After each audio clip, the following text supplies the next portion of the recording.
interesting. There has to be a better way. You want me to... I can't speak. You want to see me pull a pussy out of nowhere? Sure. Well, it's still fall.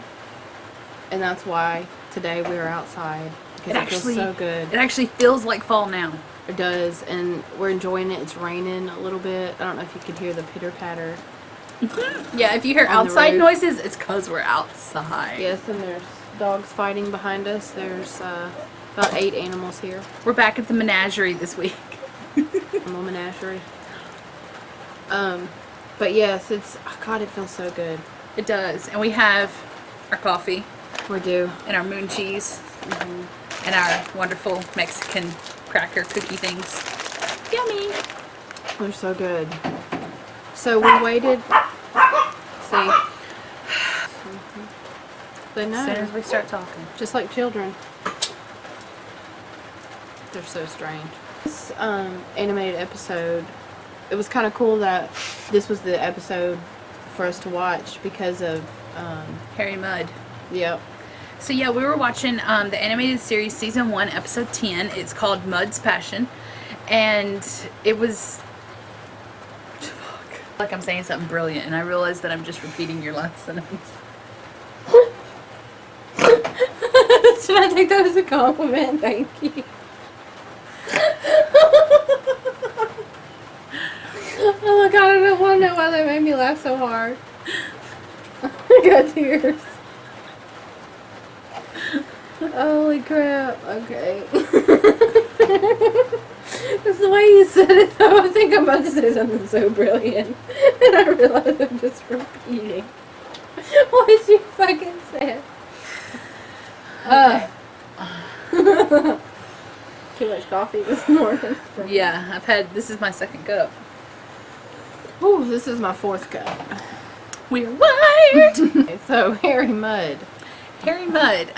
You keep moving and really throwing off the balance of our cinematography here. OCD. We started things out with the animated series.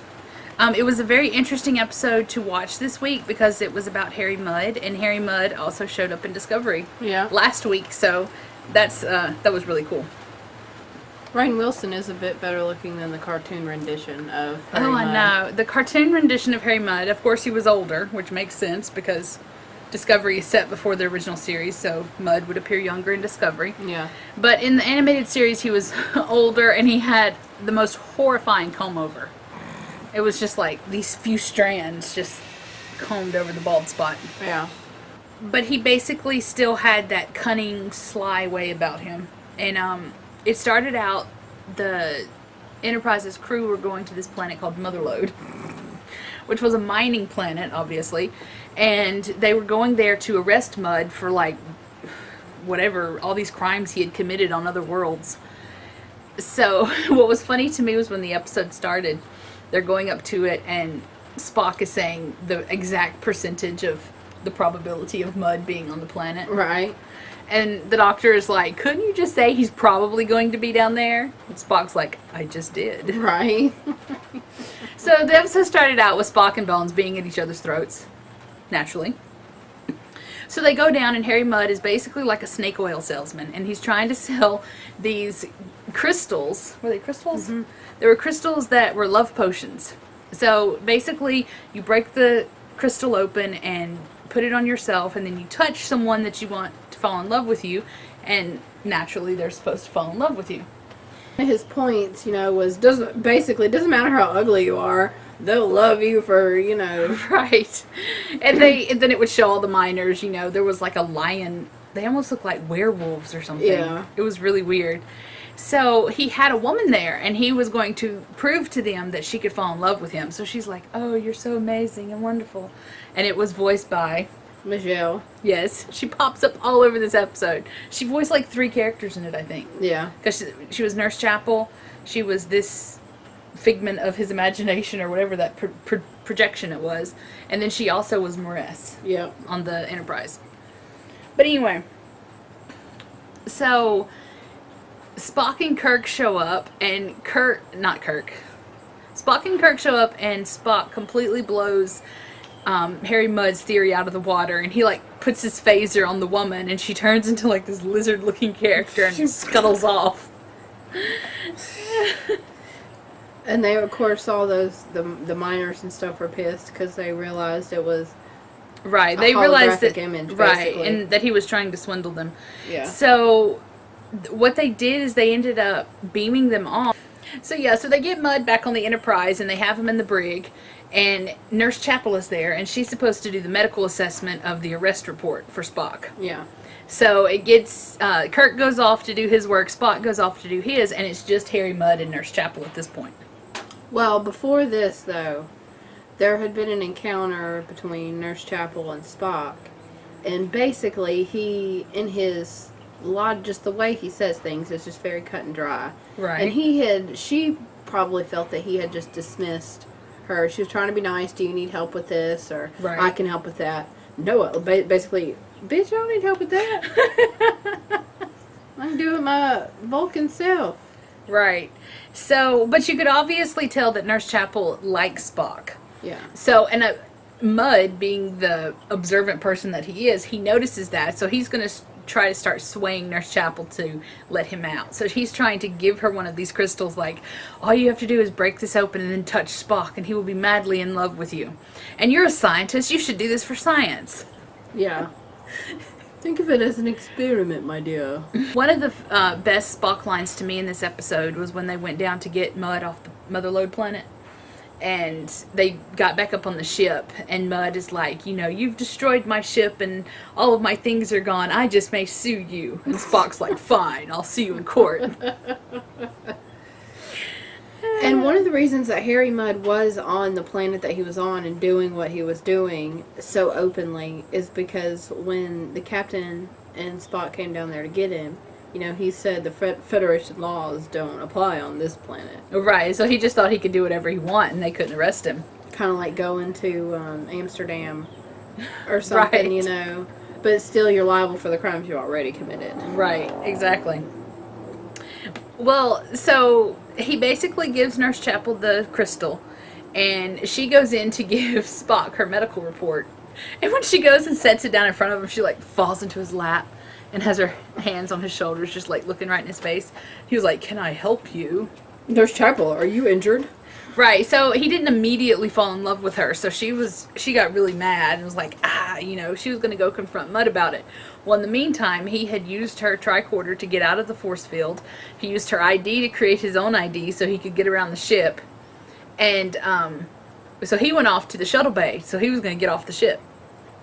And while she went off to search for him, when she realized he wasn't there anymore, she went off to search for him. And that's when, by the time Kirk got to Spock was in triggered. Love. Right, he was in love with Nurse Chapel. Yeah. And so they ended up, she confronted Mudd and knocked him out, but then he still ended up taking her hostage and leaving the ship. Yeah. And Spock is on the bridge. Not with my Christine! No, she's mine! Oh my god, he turned into a lovesick puppy. He did. So when Harry kidnaps Christine, and they go down to the planet, and he basically tells her, so I'm just going to leave you because they'll be back for you. I know they will. They'll be here soon. And I'm just going to kind of sneak away, And so they kind of pan out, and you notice this big, mountain face that almost looks like it has claws and maybe the outline of an eye. So as he's about to abandon her, he's getting her, plenty of provisions, as he said. And the ground starts to shake, and then these two big old rock monsters. They look like rock dinosaurs. Up. Yeah. And then Spock and Kirk go down there, and in the midst of the rock monsters coming to life, well, they end up... They can't get in contact with the people on the ship because they're all making out. And right. Because when Mudd took Christine off the ship, several of the love crystals got broken against the ventilation system. So the love potion was being distributed over the whole ship. And everybody was just lovey-dovey, so nobody was paying attention to emergency transport. Right. Transport. Scotty and Maress were on the bridge in love, and then the people in the transporter room were waltzing. Oh my god. So Kirk has the bright idea, he asks Mud if he has any more crystals, and he says, I have 2 left, but these are worth a fortune. And then, of course, he quickly decides, well, I guess I won't even be able to make that fortune if I stand here and don't use them and die from these rock monsters.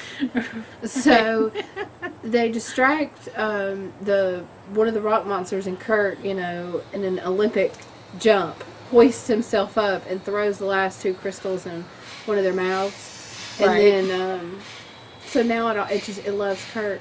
Right, so it's friends and in love with Kirk, so it fights the other rock monster just as they beamed them away because the effects wore off everybody on the ship. So they got them out of there just in the nick of time, obviously. Right.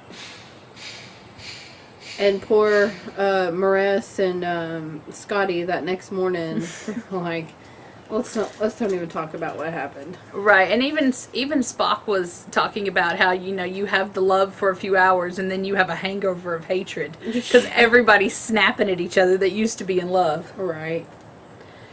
But yeah, it was a good introduction to the character of Mudd, seeing that we saw him younger on Discovery. What did you think of Rainn Wilson as Harry Mudd? I liked him. I like Rainn Wilson anyway. Right. And I thought he did a good job. So what were your overall thoughts about the episode of Discovery last week? Well, one of my excitements in the episode was the fact that they said the F word. Right. And I was like, okay, so that's a definite positive for putting it on streaming. Right, because they wouldn't do that. Yeah, they can be a little more nitty-gritty, talk about more things, that almost like, because they can't put certain things on before 10 o'clock at night on, public television. Right. But I liked it. Stamets, I gained a little bit more respect for Stamets, his character. The episode was interesting to me because it started out with Lorca he was not on Discovery. He was meeting with admirals. And that one admiral, he almost thinks that she feels threatened by the amount of power that he's been given in the war. Mm-hmm. Because he was given Discovery and the Spore Drive to fight the war as he saw fit. So I feel like she's wishing he didn't have as much power because she's telling him to pull Discovery back from the front lines. Because sooner or later the Klingons are going to discover that Discovery is their secret weapon. Right. So on the way back to Discovery after meeting with her, that's when the Klingons kidnapped him. And he was on a prison vessel, which was interesting to me. They didn't take him to a fixed location on a planet. He was on a moving ship. Yeah, probably in part to try to... Right. Disguise. Right. Moving him around. Yeah. So they put him in the room with Harry Mudd, and he became surprisingly open with him, which we find out later Harry Mudd was collecting that information and feeding it to the Klingons so they would know how to torture him.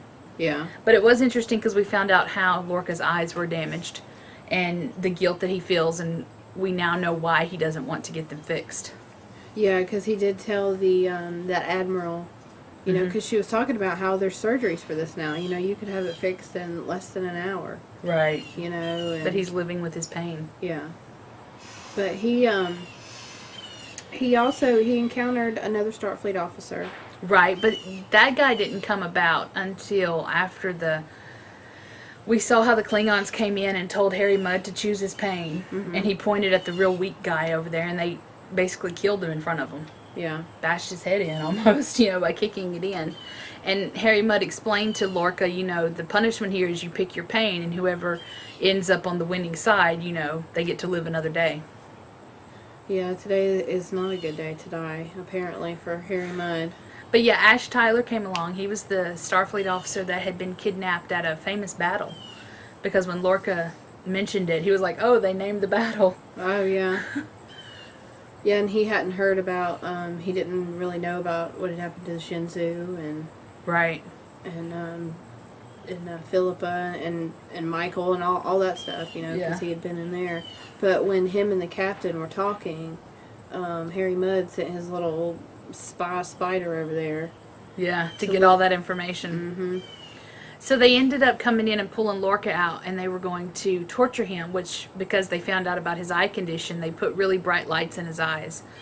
But he didn't give up any information that, you know, that they needed, but he went back into the cell really pissed at Mud because he said that the Klingons were parroting his words back at him.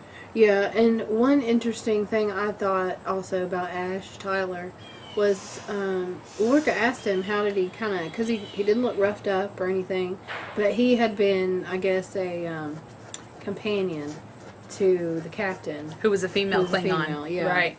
Yeah, so he stayed in good graces because the Klingon captain took a fancy to him. And seeing him fight her, that was interesting too. It was. But Mud tried to tear the two of them apart. He tried to pit Lorca and Ash against each other. And they went along with it. Yeah. But Mud thought it had actually worked. And they ended up attacking the Klingons and basically getting off the ship. Because Saru showed up and saved them. But of course, let's take a moment to talk about Saru. He really got on my nerves this episode. He really did. Yeah, he tried my patience for sure. His little what are those little his threat ganglia. Oh yeah. Oh my gosh, that but one thing that annoyed me, and I guess I can understand, you know, he was doubting himself because he was all of a sudden thrust into you have to go get the captain. Right. You know. And he created that protocol for himself to measure his accomplishments as a captain compared to all the other famous captains. Yeah. Yeah, and it's really weird. The names that I noticed, you know, Jonathan Arthur was on there, and Archer. What did I say? Arthur. Jonathan Arthur. Oh my gosh, Jonathan Archer, and Christopher Pike. Yes, they were on there, but that was weird. A weird little scene of him, you know, setting the parameters and all that stuff for it to basically the computer to basically give him a grade. Right, and since he was acting captain, it was Michael that came to him and said, look, I'm really concerned about the effect of how the spore drive jumping is affecting the tardigrade. And he just completely dismissed her concerns and told her not to pursue it anymore. Well, being the kind of officer that she is, she took it to Stamets and he agreed with her. Mm-hmm. So, you know, Stamets took the spore drive offline so they could research it. So when Saru was ready to make a jump, the spore drive wasn't there. So he forced them to use the tardigrade, and that was when the tardigrade just kind of shriveled up and went into survival mode. Yeah. And it was kind of like a big I told you so moment. And you think that he would have learned his lesson, but then he came right back in and was like, no, try to revive it. We have to get to the captain. Yeah, find some way to revive it. Right. And Michael actually went to the doctor, and then her and the doctor went to confront Stamets. Right. You know, and at the time, you know, because he said that, you know, I may, basically in a nutshell, I may be able to soften him up for you. Right. You know. And we didn't find out why he said that until the end of the episode. But in their research, it was Stamets and Michael and Tilly. And they were talking about, you know, using a different kind of organism instead of the tardigrade. And so they decided, you know, hey, maybe humans can do it. And Saru was like, no eugenics. Wasn't it him that said something about eugenics? Experiments were banned. Yeah. But anyway, so Stamets put himself into it and used the place of the put himself as the place of the tardigrade, and the jump was successful. But I really thought he had died though. Like when they went to check him, and there was no pulse. I was really convinced that he was dead. Oh yeah. And then he just woke up laughing, like, it worked. Right. He was just so happy that it worked, and I don't know. He gained some brownie points with me. He did. Because he showed his he became just a little bit more adorable. I don't know. Yeah, and a bit more human. Yeah, definitely. You know, I did love the little toothbrush scene though. Yeah, with him and the doctor. And that was really cool to see because you understood the dynamic between them in the previous scenes. Yeah. It all made sense. Yeah. But, you know, I really think that Stamets, maybe he did lean more toward listening to Michael and wanting to investigate what was happening to the tardigrade because it was Saru in command. Yeah. Like, I don't feel like he would have openly defied Lorca if Lorca had been on the other end of the orders that were being given. Yeah, probably not. And, yeah, I'm glad it worked out. Sorry, fly. Glad it worked out the way it did. And, you know, and Michael, you know, she tried to give Saru Philippa's telescope. Right, and he did take it. He did accept the gift, which I thought was interesting. He's still got a long way to go to get on my good side, though. Yeah, Just and gonna say, you know, put that out there. She made a comment again this episode, or I think it was this episode. Basically, you know, your threat ganglii, you know, they don't come up or just because I walk in the room. You know, Right. he's basically, but you're still Dangerous, yeah. He's convinced that she's dangerous. But, you know, it also goes to show, like, just because in our lives, if you feel threatened by something, that doesn't mean it's an actual threat to you. true. It could just be your perception of the situation. Very true. But yeah, all in all, it was a really good episode, and I'm I don't know, I'm just excited to see where they take it. I am too. I've gotten so used to binging with Netflix and Hulu and all that stuff. You know, You kind of miss the excitement of like, oh, what's going to happen next? Yeah, it's hard to wait. Yeah. We'll have one tonight, and we'll talk about it on the next episode. So, have you been playing Timelines any? But yeah, I've been playing Timelines a little bit. When I went out of town, I didn't play it very much, so it's Right. actually only been a couple of days since I've gone on it. I know all last weekend I hardly played any, but I have started the Orion Belt. I think that's the name of the event that's going on right now. It's got an Orion Slaver, Tilly, Ash Tyler, and I've gotten an Ash a couple of times now, so I've been able to increase his star rating. Mm-hmm. So that's been fun to play.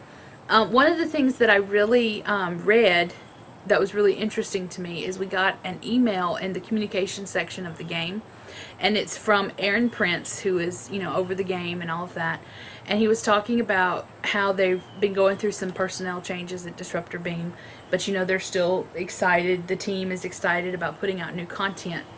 But he was also talking about how, you know, they're in somewhat of an interesting situation because they're putting characters and storylines from a currently airing TV show. Right. So they can't put too much out there to spoil the next episode. So it's like this really tight, secretive thing. Right. Which is kind of cool, you know, because cool not would it many be games have, you know, a current show's stuff in it. Yeah, and constantly changing, you know, with the show. Right. And they're really threading the new characters in with these events and storylines, so that way it's kind of like a continuing saga kind of thing. Yeah.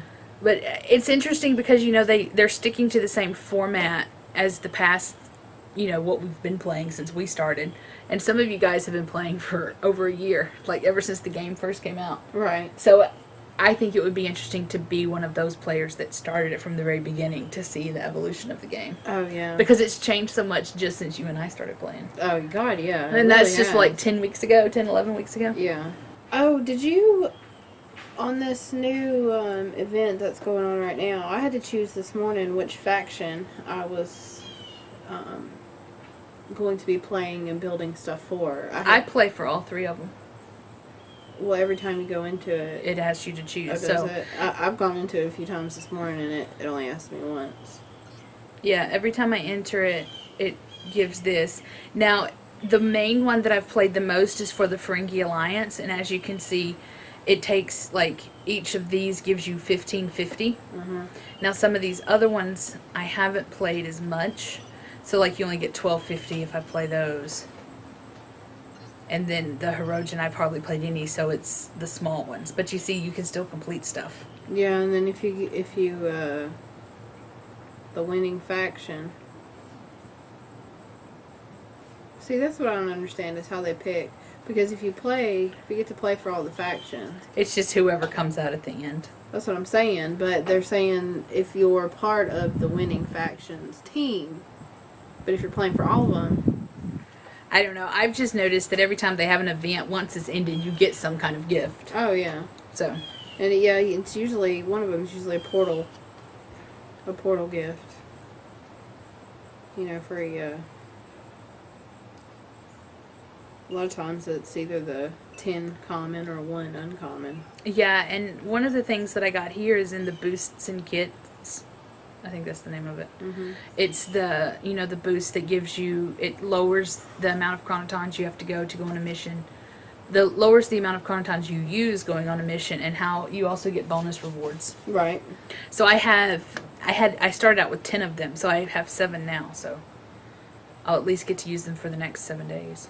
That's very cool. It's very helpful too. Yes, it is. Especially if you're trying to level up, your captain level. Right. Because it gives you more XP and it gives you more, tangible prizes. Right. And it also, when you have to farm for items, especially with this being an item building event. Yeah. The fewer if you use fewer chronotons on a mission, you can play more missions. Right. So. But yeah, all in all, I've really been enjoying playing it. It's a great game. I'm still addicted to it. Yeah, I'm sure I'll get back on it, but after being off of it this few days, it was kind of nice not to have to worry about it. But then when I got back on it, I was like, oh my god, I want to immortalize all these characters. I know. I'm trying to work on getting my Picard character up, and the last item he needs for the level he's on is an artificial heart. And there's only 2 ways to get it. You have to get it from a faction transmission or this episode I haven't unlocked yet. So, I've sent out, I don't know how many of these faction missions and always do the double rewards thing, and I never get what I need. So, I think I'm just going to have to replicate it. You just might. But, doing those voyages, you get lots of replicator rations. I know. That's why I started over the past week I have not been doing voyages, so I started them back up last night just so that I could get replicator rations. Right. Because that's the only way I've ever seen you get them. That's the only way I've ever gotten them. I've gotten them in some of the missions and stuff. Like the faction missions? The faction missions and just the regular... Oh, the away missions. Yeah. Gotcha. Yeah, I got 29 right there. Yeah, and for some stuff it doesn't take but maybe 4 or 5 replicator rations, depending on how many stars. Right, and the artificial heart is it's not an item you build, it's just a single item. Oh. But if you do, there was something I built for Archer, which was the levels of it. You had to have so many ingredients, and it took a lot of replicator rations. Which makes sense, because it has to make each individual component before it can make the final product. Right. But all in all, I'm excited for the episode of Discovery tonight. I'm also super excited because too. The Walking Dead comes back tonight. Yeah, So excited. I'm almost done with the last season on Netflix, but I don't like watching that by myself. I like watching that show, but that's the kind of show that I want, like a group setting. Yeah, a group show, or do you know what I mean? Yeah. And I think that Negan is one of the most brilliant bad guys they've had on the show. And I love the actor who plays him. But God, he's evil. He is evil. Oh my gosh, but it's just you can't help but like it because he's such a good actor. If he could, he would make love to Lucille. And what really helped me was seeing how close, I follow some of the actors on Instagram and Twitter and stuff like that, and seeing the close friendship he has with Norman Reedus. Yeah. And then they're just he's like a complete shithead to him on The Walking Dead. It's just hilarious to me. But I'm excited about seeing that tonight. I'm behind on so much stuff, but tonight is all about The Walking Dead. One character who once I started liking her, I've always liked her. It was Carol. Oh, yeah. I just love, she's the heart of that show right now. Because she's always going to show up and save the day. She has from the very beginning, once her... She's a survivor. Yeah, and then, thinking back, well, even before, when she was little meek Carol, she really wasn't, because she was a strong woman to be able to deal with her abusive husband. Right, and she's always had that. Once she came through that, and once he was gone, it's I had a shitty life before the apocalypse started. What's new? I'm just going to survive. Yeah, it's what she does best. Yeah, and I think the biggest thing that made her, the good hunter and all that was when Sophia. Yeah. When they lost Sophia on the highway. Yeah. Because she was at a crossroads then. She could either completely give up and succumb to the things around her and die, or she could fight, and she chose to fight. Yep. And man, she's been fighting ever since. She even left them so she wouldn't have to fight, and then she had to come back and save them again. So I feel like she's going to save them this time too. Oh yeah. Yeah, and you know, I think it's long forgotten about her killing those. I don't think she's forgotten it when she was trying to avoid the girls. Yeah. Well, No. Before that, in the prison, when she was those trying two to keep people the virus from spreading. Mhm. Yeah. She was. Yep. And she thought if she could Wow, get, that character has really been through a lot. She has, and I don't know when they were captured by the. Well, where were they? When they were walking along the railroad tracks, they kept seeing those signs. Those people. Terminus. Yeah. The cannibals. When she saved them from that, you know, and then they were all around the fire that night, and Rick asked about, you know, can we join you? Right. I don't know. I just thought I just love Carol. Yeah, because they had outcast her. She was cast out, and then she still had to save their asses. You know. Oh my gosh, it's such a good show. We're gone off Star Trek onto The Walking Dead, but like you all know, we love more things than just Star Trek. Oh yeah, we love all things. Not all things, because there are some things I can think of 3 things right now I do not love. Really, what are those? Beats, Bears, and Battlestar Galactica. Beats, Bears, Battlestar Galactica. Actually, Beats. I don't like Beats. Bears are okay, and I've never watched Battlestar Galactica. I don't either. People tell us we need to watch it.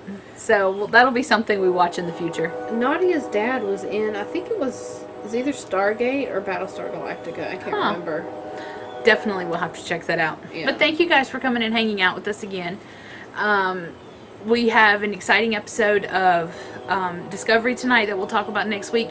We also did not talk about the episode of Orville because there wasn't one this week. And the previous one, we'll talk about it next week. So we'll talk about 2 episodes of the Orville next week, an episode of the animated series, and the new episode of Discovery. Jam-packed fun. Yes. So thanks for coming and hanging out with us again, and y'all have a wonderful week. See ya. Live long and prosper. Oh yeah, like it. If you like it, share it. Yes, share, like, comment, and if you like us, do those things. Yeah, because we may seem like we don't care, but it really hurts our feelings when people don't like us. Oh yeah. So you like us. Share us. Bye. Bye. Hashtag Star Trek. Hashtag. Check. Oh my god, that was so fucking cheesy. Why did you start laughing as soon as you did it? That's gonna be hard as hell to edit out, Dee. I'm sorry. I'm sorry.